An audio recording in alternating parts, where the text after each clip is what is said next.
विद्यार्थी मित्रांनो, तुमचं सर्वांचं स्वागत आहे MHTCET 2026 याच्या मॅथ्सच्या MCQ सिरीजमध्ये PYQ सिरीजमध्ये आज आपण डेरिव्हेटिव्ह मॅथमॅटिक्समध्ये डेरिव्हेटिव्ह या टॉपिकवरचे MCQ बघतोय। याच्या आधीचेही एक लेक्चर आपण या डेरिव्हेटिव्हवरती MCQ बघितलेले आहेत। याच्यावरती जवळपास प्रत्येक सेशनला म्हणजे प्रत्येक शिफ्टला 2 ते 3 MCQ असतात, त्यामुळे आपण याच्यावरती आजचं सुद्धा याच्यावरतीच आपण अजून एक सेशन घेतोय। बघा, याच्या आधी आपण पेपर 1 चे 4 topics mathematics, logic, matrix, pair of straight line आणि ट्रिग्नोमेट्री या सर्वांवरती आपण 2025 चे MCQ चे व्हिडिओज बनवलेले आहेत। तुम्ही जर अजून ते पाहिले नसेल तर या चॅनलवरती जाऊन तुम्ही अवश्य ते पहा। आता परत एकदा आपण हे व्हिडिओ MCQ सॉल्व करताना फर्स्ट तुम्ही क्वेश्चन्स बघा आणि तो व्हिडिओ पॉज करून तुम्ही एकदा सॉल्व करा, ट्राय करा सॉल्व करण्याचा। त्याच्यानंतर मग आपला व्हिडिओ पहा, दोन्ही चेक करा तुम्हाला आम्ही शिकवलेलं समजतंय, समजत असेल, आवडला असेल तर तुम्ही याच्या कमेंटमध्ये नक्की तुम्ही कमेंट करा आणि लाईक करून तुमच्या फ्रेंड्सना, तुमच्या 12वीच्या मित्रांना जे सीईटीची एक्झाम देणार आहेत त्यांनाही शेअर करा की जेणेकरून त्या सर्वांना आपल्याला या व्हिडिओचा फायदा होईल। ठीक आहे, तर बघूया आजचा पहिला MCQ।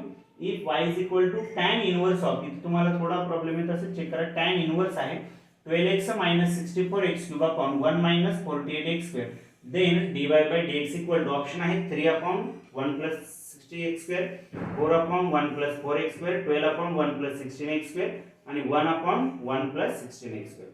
तर इथे बघा तुम्हाला इनवर्सचा फॉर्म्युला दिलाय, म्हणजे फर्स्ट तुम्हाला हे सिम्प्लिफाय करायचं आहे आणि आतमध्ये सरळ सरळ तुम्हाला इथे दिसतंय।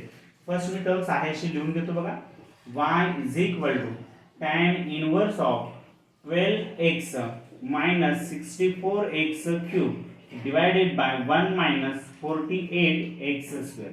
तुम्हाला सर्वांमधून एक गोष्ट कॉमन दिसत असेल, चेक करा। 12x म्हणजे 3 × 4x, 4x चा क्यूब दिसतोय आणि नेक्स्ट 4x चा स्क्वेअर म्हणजे 16 × 3 दिसतंय। तर हे आपण त्या फॉर्म मध्ये मांडूया, म्हणजे येणार आहे काय बघा, tan इनवर्स ऑफ ब्रॅकेट मध्ये मी काय म्हटलं 3 × 4x मायनस हा काय आहे बघा 4x चा क्यूब आहे डिवाइडेड बाय 1 - 3 × काय दिसतोय बघा 4x चा स्क्वेअर म्हणजे 16 दिसतोय। चेक करा, 16 × 3 48। या पद्धतीने दिसेल। या पद्धतीने आपला एक फॉर्म्युला आहे tan चा। कोणता फॉर्म्युला आहे बघा, tan 3θ चा। म्हणजे इथे आपण सबस्टिट्यूशन करूया, 4x = tan θ म्हणूया। काय म्हणूया, 4x = tan θ। आणि असं जर केलं तरी एक्सप्रेशन येणार आहे बघा काय आपल्याला, हे एक्सप्रेशन तुम्हाला मिळेल y = tan इनवर्स ऑफ, काय मिळणार आहे 3 tan θ मायनस tan θ चा क्यूब आहे म्हणजे tan क्यूब θ डिवाइडेड बाय येणार आहे किती बघा 1 - 3 tan स्क्वेअर θ।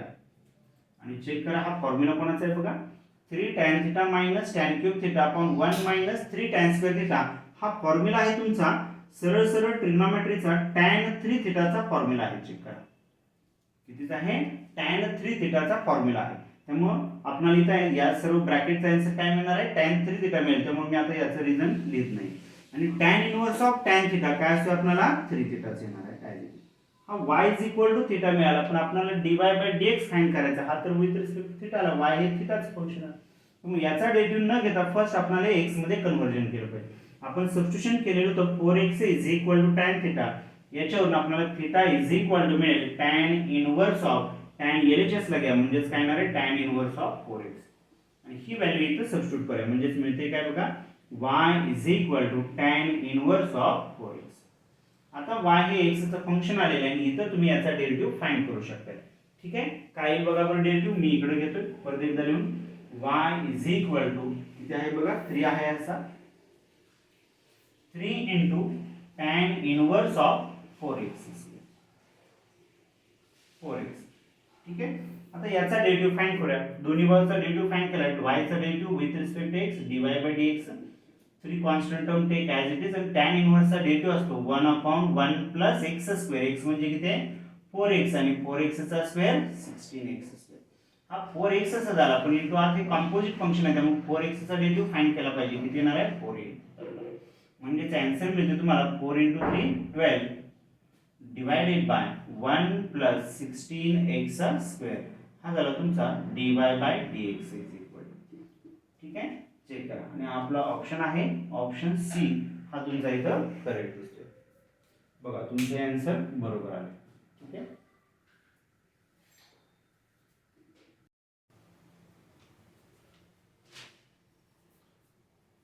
नेक्स्ट एमसीक्यू आहे बघा, derivative of y equal to square root of sine x plus square root of sine x plus square root of sine x plus up to infinity.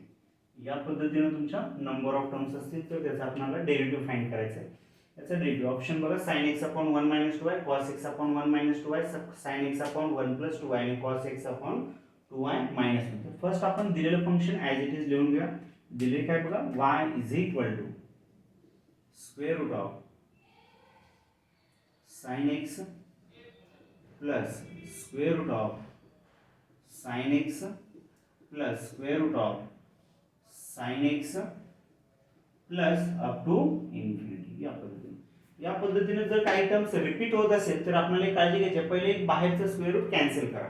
म्हणजे दोन square route cancel करायचं म्हणजे taking square on both side, दोन्ही साइडचा square घ्या म्हणजे y चा square y square होईल आणि RHS एक स्क्वेअर रूट कॅन्सल होईल म्हणजे येणार आहे तुमचा sin x प्लस परत राहिलेल्या टर्म्स ॲज इट इज घ्या. हा sin x as it is असेल plus square root of sin x as it is असेल plus and so on up to infinity.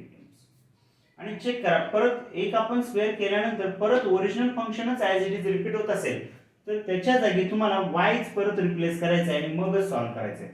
म्हणजेच मिळणार आहे काय बघा, y square is equal to sin x plus y. हा y तुम्ही LHS ला घेऊ शकता म्हणजे मिळणार आहे काय, y square minus y is equal to sin x. आणि आपल्याला याचाच डेरिव्हेटिव्ह फाइंड करायचा आहे. दोन्ही बाजूचा डेरिव्हेटिव्ह घ्या विथ रिस्पेक्ट टू x. तर डेरिव्हेटिव्ह घेताना y हे फंक्शन झालं y स्क्वेअर चा 2y इंटू y चा dy बाय dx असेल मायनस इथे सिंगल y आहे y चा डेरिव्हेटिव्ह dy बाय dx ला is equal to sin x चा डेरिव्हेटिव्ह cos x असेल. आता इथे dy बाय dx तुम्हाला कॉमन दिसते तर कॉमन काढा म्हणजेच मिळणार आहे काय बघा, इथे राहील 2y मायनस 1 आणि into dy by dx. Check करा तुम्ही आता मल्टिप्लाय करून वरची टर्म येते का तुम्ही पाहू शकता. इथे मिळेल तुम्हाला cos x. त्यामुळे dy by dx is equal to असेल काय येते बघा, cos x divided by 2y minus. बघा एवढंच काम होतं आपल्याला. या टाइपचं रिपीटेड फंक्शन असेल तर प्रोसिजर बघून ठेवा म्हणजे आपला ऑप्शन आहे cos x divided by 2y minus 1 म्हणजेच ऑप्शन डी हा करेक्ट असेल. ठीक आहे, बघा कसं वाटलं सॉल्व्ह केलेलं सोल्युशन नक्की कमेंट मध्ये तुम्ही सांगा.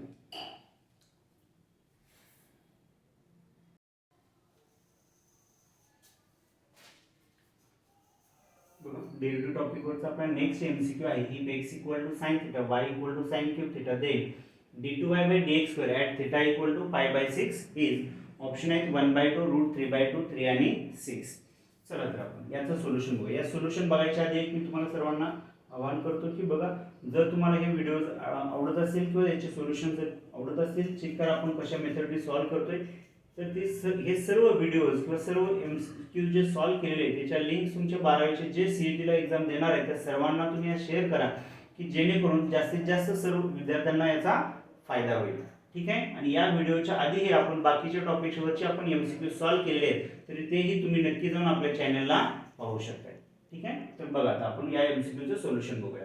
If x is equal to sin theta y is equal to sin cube d2y by dx square. परत इथं बघा x हे थीटाचं फंक्शन आहे y हे थीटाचं फंक्शन आहे म्हणजे इथं दोन फंक्शन आलेले आहेत वेगवेगळी आणि आपल्याला डेरिव्हेटिव्ह काढायचं आहे dy by dx त्याचा डबल डेरिव्हेटिव्ह आहे. चेक करा म्हणजे इथं आपल्याला पॅरामेट्रिक फंक्शन आहे. पॅरामेट्रिक फंक्शनला जसं आपण लास्ट टाइम आपण कालच्या लेक्चरला एक आपण घेतलेलं होतं याच्यामध्येच पॅरामेट्रिक x चा with respect to theta find करा y चा विथ रिस्पेक्ट टू थीटा त्या मेथडने सॉल्व्ह करू शकता. पण इथं डबल डेरिव्हेटिव्ह फाइंड करायचं म्हणून मी थोडासा चेंज करतो. बघा x equal to sin theta आणि y equal to sin cube दिलेला आहे म्हणजे आहे काय बघा x equal to sin theta and y equal to sin cube theta हे दिलेलं आहे तुम्हाला. आणि दोघांमध्ये रिलेशन दिसते की काय दिसते रे, y equal to sin cube theta आहे, sin थीटा तर x आहे म्हणजे आपण x च्या फॉर्म मध्ये लिहू शकतो म्हणजेच y हे फंक्शन आपल्याला सरळ सरळ काय मिळालं x च्या टर्म्स मध्ये मिळालं. आणि असं जर मिळालं असेल तर आपल्याला सेकंड डेरिव्हेटिव्ह काढणं जास्त सोपं झालं. म्हणजे हेही याही मेथडने तुम्ही ट्राय करू शकता. चेक करा बघा तुम्ही जर वेगळ्या मेथडने पॅरामेट्रिक फॉर्मच्या मेथडने सॉल्व्ह करणार असाल तरी चालू शकते. तरी तुम्ही चेक करा आन्सर त्या मेथडने काय ते मी इथे या पद्धतीने सोडतो. y चा डेरिव्हेटिव्ह एकदा घेतला की विथ रिस्पेक्ट टू x काय येणार बघा dy by dx आणि 3x x क्यूब चा 3x असेल. पण आपल्याला फर्स्ट नाही सेकंड डेरिव्हेटिव्ह फाइंड करायचे तर मी याचा अजून एकदा डेरिव्हेटिव्ह फाइंड करतो d2y by dx असेल 3 तसाच असेल आणि x स्क्वेअर चा डेरिव्हेटिव्ह 2x म्हणजे आन्सर किती येते बघा 6x. पण आपल्याला हेही विचारले नाही, त्यांनी सांगताना सांगितले theta equal to pi by 6. पण आता थिटा हे फंक्शन तर x मध्ये आलं, म्हणजे x होता तसा x हा थिटा मध्ये ठेवून टाका, म्हणजे तुम्हाला मिळतोय काय बघा, d2y/dx² is equal to 6 sin theta. आणि मग इथं तुम्ही म्हणा at theta equal to pi by 6, म्हणजेच मिळणार आहे काय बघा, d2y/dx² is equal to 6 into sine pi by 6, म्हणजे 6 इंटू साइन पाय बाय 6 ची व्हॅल्यू किती असते 1/2, म्हणजे आन्सर तुमचं 3 आलं. म्हणजे तुम्हाला मिळते काय बघा, d2y/dx² and theta is equal to pi by 6, answer आहे तुमचं 3. म्हणजेच आपला ऑप्शन सी हा बरोबर येतो.